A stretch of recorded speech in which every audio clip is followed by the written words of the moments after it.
Бәріңе сәлем. Осы видео басталмай тұрып, мен каналыма тіркеліп, лайк басып, және де комментарий жазып кетіңіздер.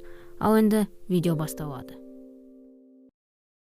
Сәлем, менің атым Олег. Қазір мен қалай өзіме мұқият қармағаннан қолымды тесіп алғанымды айтатын болам. Оның бәрі бұлай басталған. Мен достармен шашлық пісірек дегенбіз. Мен достарым көп болғандықтан біз әрең жиналғанбыз. Достарым өздері ештеңені шешкісі келмеді. Сондықтан оның бәрі мен шешетін болғам. Мен жақсы жер тауып, тамақ алып, бәрінен ақша алдым. Содан кейін біз 1-2 күнге жалға алынған үйге кеттік. Қыздар заттарды қойып, тамақ дайындау бастады. Ал мен достарымды ет пісіруге шақырдым. Еттің бәрін дайындап, біз уақыт көп деп қыдыруға кеттік. Үйдің қасына өзен болған, және де біз қаладан алыс болдық. Шомылсақ жақсы болатын еді дедім. Бірақ та су өте суық болған.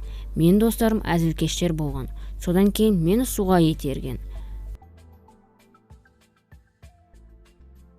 Мен суға баспен түстім. Судан шығып жыным ұстады.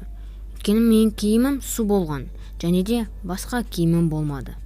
Содан кейін достарыма су шашу бастадым. Және де оларды суға итерейін дегем. Бәріне күлкілі болды. Үстіміз су болған. Содан кейін үйге жолынуға кеттік. Қыздар шокта болды. Өйткені біз су болып келдік. Бірақ та біз көңілді болсын деп келген емеспіз бе, дедім. Біз от жақтықта киімді кептіру бастадық. Менің досымның футболкасы отқа жақын болғандықтан жану бастады. Барлығы киімін алды да, ал қыздар киіммен отты сөндіру бастады. Соның кесірінен жалын өшті, ал досым киімсіз қалды. Бірақ та біз өте көп күлдік. Бәрін қайтадан істеу керек болды. Бірақ та бізде уақыт көп болған. Бірі от жақты, мен шашлыкты дайындау бастағам.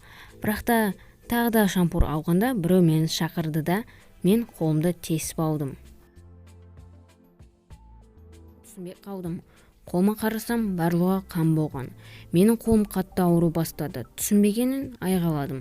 Барлығы қорқып жүгіріп келді. Қолым жаман көрінді. Қыздар қолға қарай алмады. Біз кішкентай ауылда болдық. Қаладан алыс. Алғашқы көмек жинағыда болмады. Жақын больницаға жету үшін 1 сағат керек болған. Мен шошу бастадым. Сол жерде интернетте болмады. Достармен шештік. Шампурды қолдан алып, қолға арақ қойып, қолды бинттеу керек деп. Сол заттарды істеу өте жаман болды.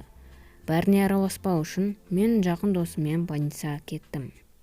Больницаға келіп, больницада хирург саған сәттілік болды деді. Мен ешеңкеге тимедім. Хирург мен қолыма май жағып, содан кейін бинттеді. Содан кейін мен жақын досыммен қайттым. Достарым екеумізге шашлыкты қалдырған. Бірақ демалыс маған ұнады. Ал қолым 1 апта ауырды. Бірақ та бәрі ұнады. Және де менде күшті достарым болғанына мен қатты қуандым. Ал міне достар, осы видео бітті. Сіздерге менің видеом ұнаса, онда каналыма тіркеліп, лайк басып, және де комментарий жазыңыздар. Ал осындай видео көбірек көргіңіз келсе, онда каналымда өте көп подписчик жинап, және де осы видео 5 лайк жинаңдар. Ал осы видеоның оригиналы описанияда. Ал онда достар, сау болыңыздар.